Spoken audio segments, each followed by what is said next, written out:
Amém, glória a Deus. Bom dia a todos, que bom que vocês estão aqui, glória a Deus pela sua vida. Queremos saudar aí os visitantes. Quem está aqui pela primeira vez, levanta a mão aqui. Opa, Deus abençoe. Do lado do Guilherme ali a Gislaine, a mãe dele, A gente combinou de conversar um pouquinho hoje. Seja bem-vinda, todos os que estão aqui pela primeira vez, sejam bem-vindos. Deus abençoe. Queridos, esse mês de setembro, teremos 3 eventos, Não esqueçam, teremos aí a missão com homens, teremos também o culto de mulheres, e teremos no final do mês o Puro e Simples, Esse evento, bem importante que você participe, vai ser no último fim de semana, sábado e domingo. No sábado vamos ter aqui o Rubens Cordeiro, que é um dos pastores da Beth Elohim, e ele vem com a banda dele, que além de muita unção, os caras são bem profissionais mesmo, E também no domingo vamos ter o pastor apóstolo Josué Santos, que é lembra a cidade dele lá? Taboão da Serra, ele já esteve conosco aqui nos Céus Abertos, alguns anos atrás, e ele vai estar aqui no domingo, daí no culto pela manhã, marca aí na tua agenda, se não me engano é dia 28 e 29 deste mês, amém? Glória a Deus, queridos, convido vocês a acompanharem comigo aqui a leitura da palavra. Se você está com a sua Bíblia e quiser abrir, Atos dos Apóstolos, capítulo 2, do versículo 42 ao versículo 47. Atos dos Apóstolos, capítulo 2, do versículo 42 ao 47. Eu vou usar a versão NVT, a nova versão transformadora, que é igual a do telão aqui. Então diz assim: todos se dedicavam de coração ao ensino dos apóstolos, à comunhão, ao partir do pão e à oração. Havia em todos eles um profundo temor, e os apóstolos realizavam muitos sinais e maravilhas. Os que criam se reuniam num só lugar e compartilhavam tudo o que possuíam. Vendiam propriedades e bens e repartiam dinheiro com os necessitados. Adoravam juntos no templo diariamente, reuniam-se nos lares para comer e partiam pão com grande alegria e generosidade, sempre louvando a Deus e desfrutando a simpatia de todo o povo. E a cada dia o Senhor lhes acrescentava aqueles que iam sendo salvos. Amém, queridos? Bem, o tema da mensagem dessa manhã é aprendendo a viver em comunhão. Então, quero falar um pouquinho sobre a vida em comunidade. Semana passada, nós iniciamos uma nova série de mensagens sobre propósitos. O objetivo é ministrar sobre os propósitos que Deus tem para a sua igreja, que somos nós. E dentre esses propósitos, um deles que é importantíssimo é a vida em comunidade. Então, semana passada nós falamos sobre o maior propósito de Deus para nós, que é viver para a glória de Deus. Então, você foi regenerado, você foi salvo, você foi santificado, você foi justificado para ser um adorador. Deus é espírito e importa que os seus adoradores o adorem em espírito e em verdade. São esses adoradores que o Pai procura. Então esse é o maior propósito de Deus para as nossas vidas, viver para a glória de Deus, nos tornarmos verdadeiros adoradores. Agora existem outros propósitos também, e entre eles está a vida em comunidade, nós aprendermos a viver em comunhão. E esse texto que nós acabamos de ler mostra como a igreja primitiva se comportava. Nós vemos que havia dedicação ao ensino, à comunhão, ao partir do pão, que era a Santa Ceia, e as orações. Era uma igreja que compartilhava tudo, preste atenção, essa igreja compartilhava tudo. Olha só, vamos ler outro texto, em Atos também, Atos 4:32, diz assim, todos os que creram estavam unidos em coração e mente, não se consideravam donos de seus bens, de modo que compartilhavam tudo o que tinham. Então nessa igreja, nenhuma pessoa dizia, olha, isso é meu, são os meus bens, é o meu carro, é a minha casa. Não, tudo era nosso, porque eles entenderam que aquela era uma família espiritual. Então era uma igreja que compartilhava tudo, uma igreja que se reunia diariamente no templo em Jerusalém, nas casas, e tudo isso com alegria, com simplicidade, e o resultado era que o Senhor acrescentava diariamente pessoas à igreja. Você já pensou nisso? Era uma igreja que crescia diariamente. Então a primeira pergunta a se fazer é a seguinte: você gostaria de um derramar sobrenatural de Deus aqui na nossa igreja, por exemplo, né? Você gostaria de que a nossa igreja estivesse crescendo constantemente e diariamente? Então, se nós quisermos esse derramar de Deus, nós precisamos, dentre outras coisas, aprender a viver em comunhão. Nós precisamos estar conectados uns com os outros. E aí cabe uma segunda pergunta: mas pastor Peter, o que é comunhão? Então preste atenção. Comunhão vem do grego koinonia e significa o ato de usar uma coisa em comum. Essa palavra tem um sentido de companheirismo, compartilhamento, congregação de pessoas de comum interesse, ter em comum, usar juntos, participação, parcerismo. Então, trazendo isso para o contexto da mensagem, nós acabamos de ler uma passagem que expressa de forma precisa, clara, a comunhão da igreja primitiva. Então, a ideia central dessa passagem que nós lemos é a koinonia, é a comunhão. E para ilustrar isso que eu estou falando, eu quero aqui fazer uma analogia, né? Os irmãos aí mais antigos, eles já me ouviram falar sobre isso algumas vezes. Eu gosto de comparar a comunhão da igreja com uma bola de futebol, né? Inclusive, algumas vezes eu trouxe a bola aqui para fazer essa ilustração. Mas pense numa bola de futebol, especialmente aquelas um pouco mais antigas, né, que elas são costuradas, né? Então a bola, ela é formada por vários gomos. Um gomo está ligado no outro, um gomo está costurado no outro. Então um gomo, ele está ligado a mais 5 gomos pelo menos. E aí quando você enche essa bola de ar, essa bola, ela passa a suportar pressão. Ela suporta chutes, ela suporta pancadas e ela mexe com as emoções das pessoas. É ou não é? Uma bola não mexe com as nossas emoções? Por exemplo, a mídia, ela investe muito nos esportes com bola, né? Especialmente o futebol. Por quê? Porque dá retorno. Vamos pensar na época de Copa do Mundo. O país inteiro para assistir o jogo da seleção brasileira, não importa o horário. Até você que não torce para nenhum time, que não acompanha muito futebol, você vai parar para assistir a seleção brasileira, né? Mesmo que a seleção não empolgue muito, você vai parar. Se eu pegar uma bola no final do culto e começar a tocar com alguém ali no pátio, daqui a pouco vai reunir pelo menos uma dezena de pessoas batendo ali uma bolinha. Então a bola, ela representa para mim de uma maneira muito clara a comunhão da igreja. Então, trazendo isso para o contexto da mensagem, eu repito, a comunhão pode ser comparada a uma bola de futebol. Então pense comigo, como assim, pastor? Nós fazemos parte de uma igreja, de uma comunidade, formada por vários membros. Assim como a bola, ela é formada por vários gomos. Quando esses membros estão vivendo em comunhão, sustentando um ao outro, ligados um ao outro, conectados um ao outro, ligados a Jesus, Deus envia o ar, que representa o quê? Simboliza o Espírito Santo. Não sei se vocês sabem, mas uma das palavras gregas que é traduzida para o português como espírito é pneuma.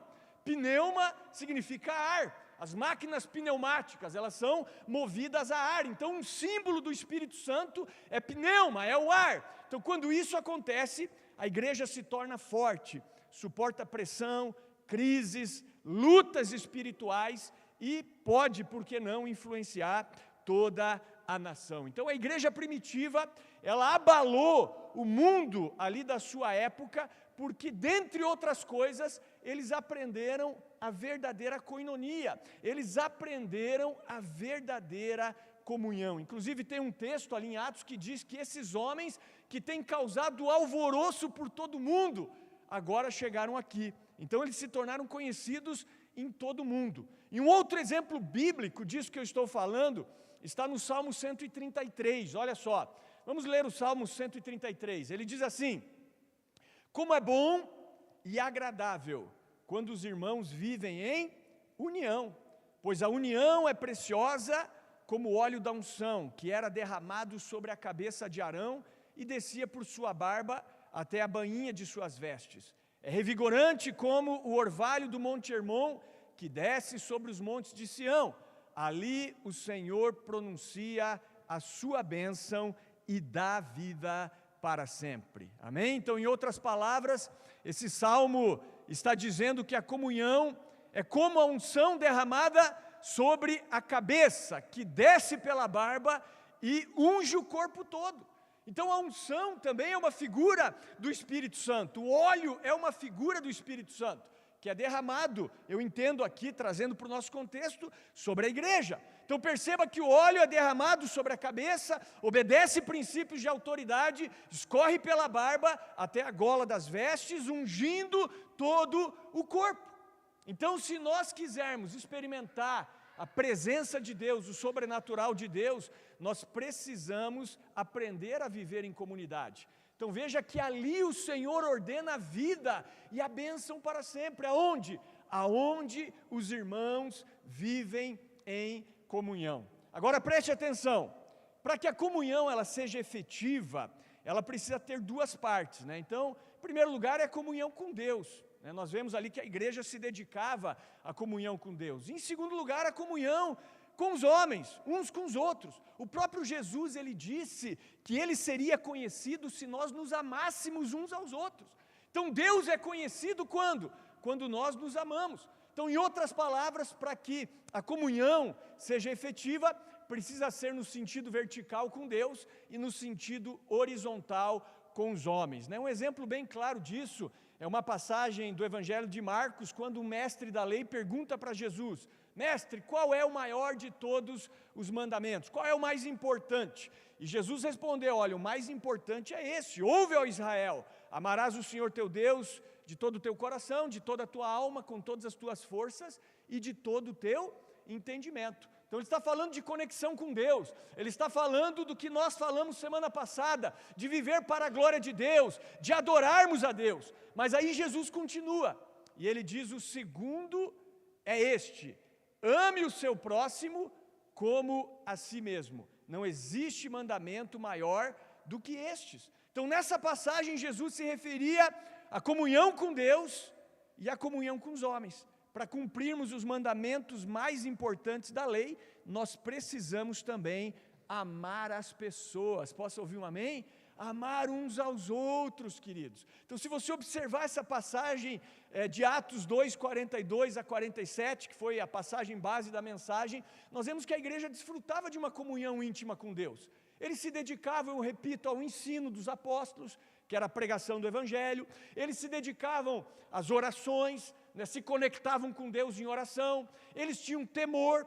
Todos os dias eles se reuniam no pátio do templo e louvavam a Deus. Se reuniam nas casas como se fossem células hoje. Então veja, oração, louvor, adoração, palavra de Deus. A nossa comunhão é com o Pai e com o seu Filho Jesus Cristo, disse o apóstolo João. A comunhão com Deus é o princípio do céu, já disse um autor. Então a comunhão com Deus faz com que a bola esteja sempre cheia. Eu repito, o ar representa a presença do Espírito Santo em nós. O Espírito que se manifesta quando temos comunhão com Ele. Então uma das marcas dos discípulos da igreja primitiva é que eles eram cheios do Espírito Santo. Cheios do Espírito Santo. A comunhão com Deus, essa vida de palavra, de louvor, de temor a Deus, de oração, de jejum, faziam com que esses homens estivessem sempre cheios do Espírito Santo. Eles estavam sempre cheios de ar. Eram homens pneumáticos, homens movidos a ar, movidos pela presença do Espírito Santo. E trazendo para nós, algumas vezes, nós passamos o dia todo em tantas atividades, correndo atrás de tantas coisas, e quando nós fazemos uma retrospectiva do nosso dia, nós concluímos que nós não investimos tempo no que era mais importante, que é a comunhão com Deus. Nos distraímos com tantas coisas que não tem proveito algum e deixamos de lado o mais importante. Até eu não preciso nem ser profeta para dizer que muitas pessoas no final da vida, ou quando, sei lá, até chegarem no céu, vão olhar para trás e dizer: como é que eu pude gastar tanto tempo com coisas tão triviais, né, com coisas de tão pouca importância? Agora é tarde para investir naquilo que realmente importa. Então, para que a comunhão seja efetiva, tem que ter duas partes: comunhão com Deus na vertical, mas também a comunhão com os homens na horizontal, porque uma bola onde os gomos não se sustentam ou estão desconectados, ela não suporta o ar, né? Quem já teve bola aqui de capotão sabe, quando descostura ali um dos gomos, né, o que acontece? A câmara sai para fora, né? Aí a bola já não rola direito. Daqui a pouco essa bola ela vai furar, ela vai estourar, porque a bola ficou comprometida. Então, se nós quisermos sustentar esse ar, nós precisamos aprender a viver em comunhão. Amém? Se não aprendermos a verdadeira comunhão, nós não suportaremos a pressão da vida cristã e não suportaremos a presença de Deus, porque o ar vai embora. Então, nessa passagem, nós lemos também várias formas de expressarmos a nossa comunhão. Então, eles oravam juntos, isso também fala de comunhão. Eles compartilhavam testemunhos, eles se encorajavam, eles edificavam uns aos outros, eles exortavam uns aos outros, eles compartilhavam a palavra de Deus, eles partiam o pão nas casas, ou seja, eles celebravam a Santa Ceia. Eram pessoas hospitaleiras, né? Até a Bíblia diz que nós devemos praticar a hospitalidade. Além disso, eles supriam as necessidades daqueles que estavam mais carentes. A Bíblia diz que naquela época as pessoas chegavam a vender casas, bens, traziam o dinheiro da venda, depositavam aos pés dos apóstolos, e os apóstolos então repartiam esse dinheiro para as pessoas necessitadas. Então eles demonstravam uma generosidade extravagante. Por quê? Porque eles tinham essa comunhão efetiva. Em primeiro lugar com Deus, muito temor a Deus, uma vida na presença de Deus, mas eles gostavam de estar juntos também. Eles queriam estar juntos. Tanto é assim que eles se reuniam diariamente. E baseado nisso que vimos até agora, a conclusão que eu chego é que cristianismo é relacionamento, irmãos. Não tem como ser cristão e não se relacionar. Nós somos uma família de fé. Né? Comunhão é relacionamento. Relacionamento com Deus e relacionamento com as pessoas. Nós precisamos ensinar isso. Isso devia ser natural, mas nós precisamos ensinar. Porque hoje a gente vive numa sociedade individualista, né? Por exemplo, vou abrir aqui um parênteses, né? Antigamente as igrejas eram bancos, né? Então você era obrigado a ficar do lado da pessoa, encostado do lado da pessoa. Não que eu queira ter banco aqui, tá? Acho que a cadeira até é mais fácil, quer fazer uma limpeza e tudo isso. Mas hoje a gente vive numa sociedade individualista, cada um quer ter o seu lugar. Antigamente os estádios, o Maracanã antigo, ele tinha a geral.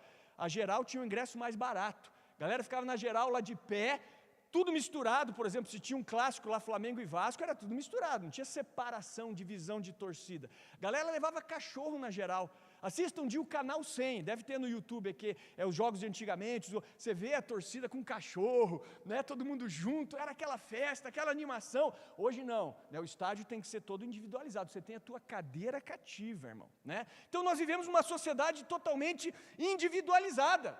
Né?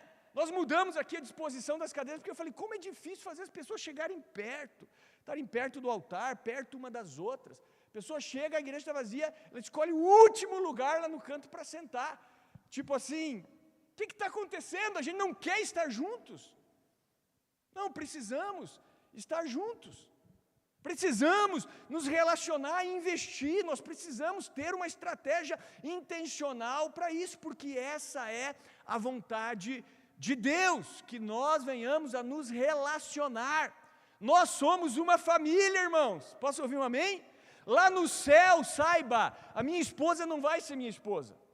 O meu filho não vai ser meu filho lá no céu. A gente não vai ter o nosso núcleo familiar lá. Eu vou reconhecer ela, vou reconhecer ele, vou saber que nós vivemos juntos aqui na terra. Claro, isso não vai ser deletado da nossa memória, mas lá ninguém casa, ninguém dá em casamento, disse Jesus. Lá nós vamos ser uma grande família de vários filhos semelhantes a Jesus. Então começa a se acostumar agora. Comece a acostumar agora. Por isso que tem um chazinho ali, estratégia intencional, para você ficar um pouquinho ali no final do culto, trocar uma ideia, né? Eu já falei isso aqui, tem pessoa que reclama, ninguém fala comigo na igreja, mas você chega, o culto já começou, o culto terminou, quando a gente vai ver, você já foi embora, irmão. Então você está se auto-sabotando, você está reclamando de algo pelo qual você é responsável. É assim que funcionam as coisas, né? Então, como eu vivo em comunhão? Vamos ver aqui uma base bíblica para isso. Vamos abrir a nossa Bíblia na primeira carta do apóstolo João. Ontem até nós falamos bastante sobre João aqui, né? Sem combinar a gente se conectou bastante. Então, 1 João capítulo 1, do versículo 5 ao versículo 7, olha só.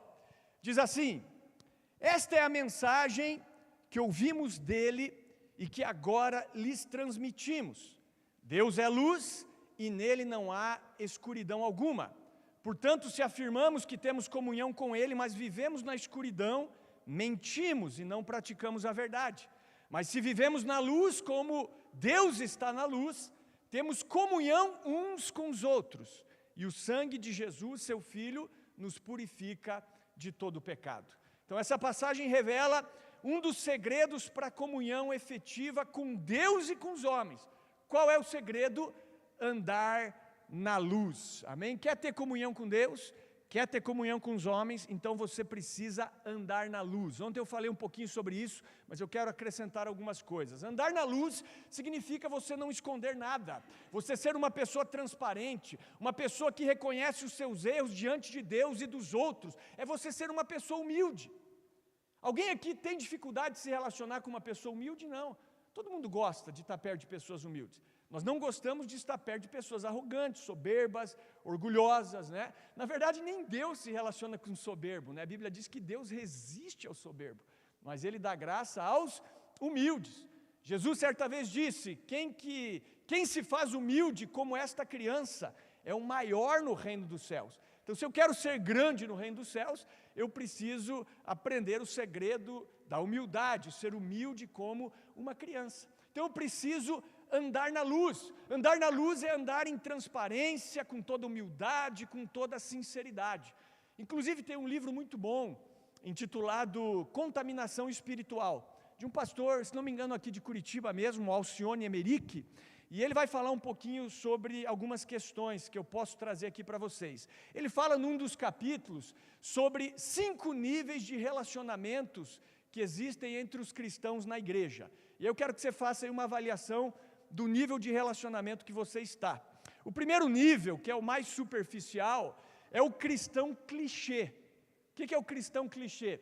É aquele cristão que ele vem, ele te cumprimenta, está tudo bem, na paz do Senhor, ele sabe aqueles jargões evangélicos, né? Paz do Senhor, misericórdia e por aí vai, né? Tudo posso naquele que me fortalece, mas ele fica nesse nível de superficialidade, né?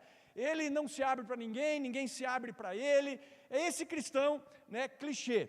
Aí tem o segundo cristão que ele avançou um pouquinho, é o cristão fatos, ou seja, além desse clichê, ele já consegue compartilhar com as pessoas alguns fatos da sua vida. Pois é, puxa, olha só, eu trabalho nisso, trabalho naquilo, eu tenho a seguinte opinião com relação a isso, aquilo, enfim, né? Ele já vai falando alguns fatos da sua vida. Aí passa para o terceiro nível, que é o nível das ideias, né? E aí essa pessoa já está realmente expressando o que ela pensa, né? Então ela vai ali numa célula, por exemplo, e ela diz, olha, eu interpreto isso aqui dessa maneira, eu vejo dessa maneira, começa a transmitir para as pessoas as suas ideias, ela avançou um pouquinho mais. Aí tem pessoas que chegam no quarto nível, que é a pessoa que já consegue expressar sentimentos. Aí a pessoa fala, puxa, hoje eu não passei bem, né, eu estou ansioso, eu estou angustiado por isso que está acontecendo na minha vida. Ela já começou a transmitir sentimentos, ela está num nível um pouco maior, porque tem pessoas que não abrem nada de sentimentos, né, não se expressa. E existe o quinto nível, que é o nível ideal, que todos nós deveríamos chegar nesse nível, que é quando você vive na igreja com absoluta franqueza e sinceridade e honestidade. Quando a sua vida é um livro aberto, onde as pessoas podem perguntar o que elas querem, e você também tem liberdade de falar o que você quer, de exortar, de corrigir. Aí é um nível que fica bom, porque aí é uma verdadeira conexão, uma verdadeira koinonia, uma verdadeira intimidade. Por exemplo, vou dar um exemplo de uma pessoa que chegou nesse 5º nível. Você chega para uma pessoa na igreja e pergunta, tudo bem com você? Como é que você está? E ela diz assim, cara, não, está nada bem, não estou nada bem. Então ele falou, já falou de sentimento, não estou bem. Aí ele diz assim, eu não acredito que o divórcio seja algo de Deus para o casamento. Já transmitiu uma ideia, eu não acredito que o divórcio seja algo de Deus para o casamento. E hoje eu me sinto um verdadeiro fracasso. Eu estou frustrado, eu estou desesperançado. E aí ele vai falar o problema, é que eu tive um problema, eu tive uma briga séria com a minha esposa em casa antes de vir para cá, e ela está falando de separação. Então ele se abriu completamente, ele saiu do clichê, ele saiu só dos fatos, ele saiu do sentimento, né, e ele foi para absoluta franqueza e honestidade. Aí o outro se conecta com ele e diz, cara, vamos orar. Pô, o que eu posso fazer para te ajudar? Aí a gente começou a ser o quê? Igreja.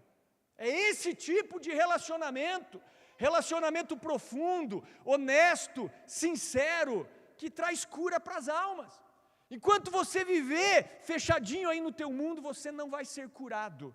Quer ver Tiago 5,16? Olha o que o apóstolo Tiago diz. Portanto, confessem os seus pecados uns aos outros e orem uns pelos outros para serem curados. A oração de um justo tem grande poder e produz grandes resultados. É a confissão. É como a minha esposa, né? Minha esposa, ela confessou aqui no púlpito que faz tratamento para ansiedade, né? Que toma ansiolítico. Ela falou, deveria ter falado. Claro que sim, ela criou conexão com pessoas. Várias pessoas chegaram para ela, como foi bom você falar aquilo, eu também tomo.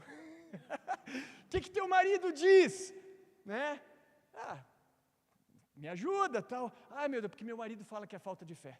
Ele diz que eu não sou uma pessoa espiritual. Então, olha, conectou.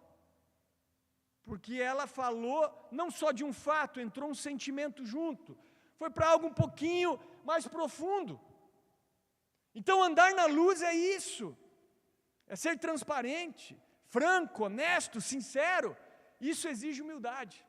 As pessoas não têm isso, né? Eu que, para quem não sabe, sou psicólogo também, nós temos aqui o projeto de atendimento psicológico, então tem pessoas de outras igrejas que mandam muita gente também, né? E às vezes acontece de sair um da igreja e entrar outro da mesma igreja. Já vi uns que viram que o carro do irmão da igreja estava lá e eles se esconderam, para o irmão não ver que eles estão em atendimento psicológico. Não fala para ninguém que eu estou fazendo atendimento psicológico. Eu falei, não, tranquilo, não tem problema nenhum. Mas qual que é o problema, irmão? Qual que é o problema? É isso que eu penso. Então, as pessoas não querem ser transparentes. Então, a humildade, ela vai melhorar muito o nosso relacionamento com Deus, o nosso relacionamento com a família, o nosso relacionamento com as pessoas em geral. Então, quando isso acontecer na igreja, vai diminuir drasticamente os próprios atendimentos psicológicos dos cristãos, porque a igreja vai ser, de fato, um lugar de cura para as nossas almas. Os nossos consultórios estão cheios de cristãos, porque muitas vezes a igreja não vive na luz, as pessoas se escondem dentro da igreja, se escondem numa capa de religiosidade, onde aparentemente está tudo bem, mas não está. Então nós precisamos ir para esse nível de humildade. Então agora, claro, não confunda humildade com inferioridade, tá? Tem pessoas que elas se sentem inferiores, incapazes, coitadas, desvalorizadas, né? Não é isso que eu estou dizendo. O humilde, ele conhece o seu valor também. Ele sabe quem ele é, ele sabe da sua identidade. Mas como nós temos dito aqui, ele considera os outros superiores a ele mesmo. Como diz lá Filipenses, capítulo 2, a partir do versículo 5, ele não tem dificuldade de pedir perdão, de perdoar, de se abrir, de pedir ajuda. Então esse é um dos segredos para o bem-estar dos relacionamentos, queridos. Amém? Uma atitude de humildade. Atitude de humildade. Então a pessoa humilde não vai ter dificuldade, como eu falei, de perdoar. Pastor, isso que aconteceu comigo não tem perdão. Não quero nem ver essa pessoa na minha frente. Todos nós sentimos em algum momento isso, mas nós temos que cair na real e dizer, não, está tudo bem, vou perdoar sim, perdoar essa pessoa. Então até essa semana aí eu li uma frase que dizia assim, não é a mordida da cobra que causa o dano mais sério, mas sim persegui-la, pois isso conduz o veneno até o coração. Então quando a cobra te pica, se você perseguir ela para matá-la, isso vai piorar as coisas, porque isso vai fazer com que o veneno chegue mais rápido no teu coração. Então, não perdoar é como correr atrás de uma cobra, né? Depois de ser picado por ela, claro, né? Porque isso só traz consequências negativas, só piora os relacionamentos. Certa vez também eu li num livro sobre uma família, onde um garoto na época de 9 anos, se não me engano, não, melhor, a família ela tinha 9 filhos, e um dos filhos dessa família, ele dizia que uma coisa que ele nunca esquecia, é que sempre que o seu pai cometia um erro, ele pedia perdão, ele se aproximava dos filhos e ele pedia perdão. Então uma pessoa humilde, uma pessoa que se desculpa, que pede perdão, que reconhece os seus erros. Então um erro constante que nós cometemos também, queridos, é nós querermos que as pessoas ao nosso redor mudem, né? Então essa é a nossa tendência, a gente quer que todo mundo mude, né? Mas a verdade é que quem precisa mudar sou eu. Eu preciso olhar para mim e dizer, não, eu vou mudar, eu vou tomar a iniciativa de mudar. E aí, digamos assim, as circunstâncias ao meu redor, elas também mudam. Então preste atenção aqui no que eu vou dizer, toda transformação real e duradoura, ela ocorre de dentro para fora, amém? Então ao invés de tentar modificar as pessoas, os problemas, nós precisamos deixar Deus trabalhar dentro de nós. A partir do momento que eu aprendo a lidar com as pessoas e com certas situações, eu tenho também esse ambiente mudado ao meu redor. Até um exemplo bíblico disso está em 1 Pedro 3, ali no início da carta de Pedro, onde Pedro lhe diz que as mulheres que têm maridos descrentes, elas devem ganhar esses maridos através do seu procedimento, sem falatório, sem briga, sem cobrança. Ela ganha o marido como? Através do procedimento. Então, se eu quero ser um agente de mudança, eu preciso, antes de mais nada, deixar Deus mudar o meu interior, a minha mente, os meus hábitos, andar na luz, deixar que Deus ilumine a minha consciência. Então, sempre que nós pensamos que o problema está fora de nós, esse pensamento em si é o problema.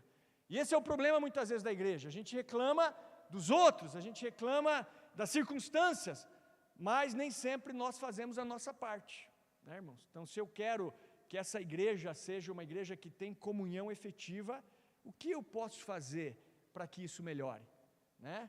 Nós temos ouvido e ouvimos que a nossa igreja foi muito conhecida pelo amor da igreja, né? Até porque o pastor fundador, ele era muito amoroso mesmo, e eu não tenho muitas características do pastor fundador, né, irmãos? Eu reconheço isso, estou longe de ser aí o pastor Roberto. Porém, irmãos, enfim, o que você pode fazer? O que você pode fazer para que essa igreja volte a ser conhecida como a igreja do amor?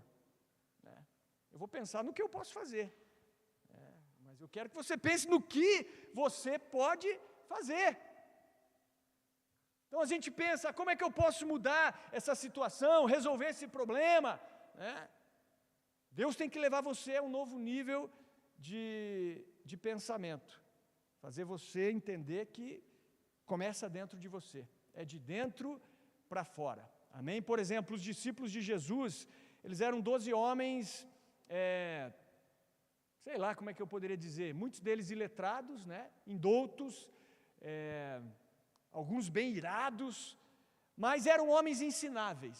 Esse é o segredo. Jesus escolheu 12 homens, talvez tirando Judas Iscariotes, que foi o traidor, os outros 11 homens extremamente ensináveis, que se deixaram moldar pelo Senhor, foram transformados pelo Senhor, andavam na luz, tinham essa vida de transparência, e por isso que eles abalaram, digamos assim, o mundo da sua época. Amém, queridos? Então, o segredo para uma comunhão efetiva começa dentro de cada um de nós, e por isso é importante andar na luz. Então, um dos segredos bíblicos para uma comunhão efetiva com Deus e com os homens é andar na luz. Você quer viver em comunhão? Ande na luz. Andar na luz significa não esconder nada, ser uma pessoa transparente, uma pessoa que reconhece os seus erros diante de Deus e dos outros, uma pessoa humilde. Porém, essa humildade precisa vir de dentro, ela precisa ser trabalhada por Deus em nosso interior. Isso é algo que não acontece, claro, da noite para o dia, né? Você não vai sair daqui completamente humilde, mas você tem que permitir que Deus trabalhe a sua vida, né? Como uma pessoa que vai arando a terra, né, vai arando a terra e encontra pedras. Aí vai tirando essas pedras. No outro ano ele ara mais fundo, vai encontrando outras pedras. É assim que Deus vai trabalhando na nossa vida. Ele vai arando o nosso coração, trabalhando o nosso interior. Muitas vezes é um trabalho demorado, invisível aos nossos olhos, mas se nós andarmos na luz, perseverarmos nesse caminho, certamente os frutos virão. Amém? Então, para nós aprendermos a andar em comunhão, precisamos andar na luz. Posso ouvir um amém? Então, para finalizar, vou reler aqui 1 João 1,7, que diz: mas se vivemos na luz, como Deus está na luz, temos comunhão uns com os outros, e o sangue de Jesus, seu Filho, nos purifica de todo o pecado. Amém, queridos? Glória a Deus por isso. Então, um dos propósitos de Deus para a igreja é a comunhão, é a koinonia, é a verdadeira koinonia. E eu quero contar com vocês para que a nossa igreja seja uma igreja conectada. Em primeiro lugar com Deus, é lógico. Em segundo lugar, nos conectarmos uns com os outros, estarmos ligados, unidos, compartilhando, gostando de estarmos juntos em nome de Jesus. Vamos ficar de pé. Quero convidar aqui os músicos para assumirem o seu posto.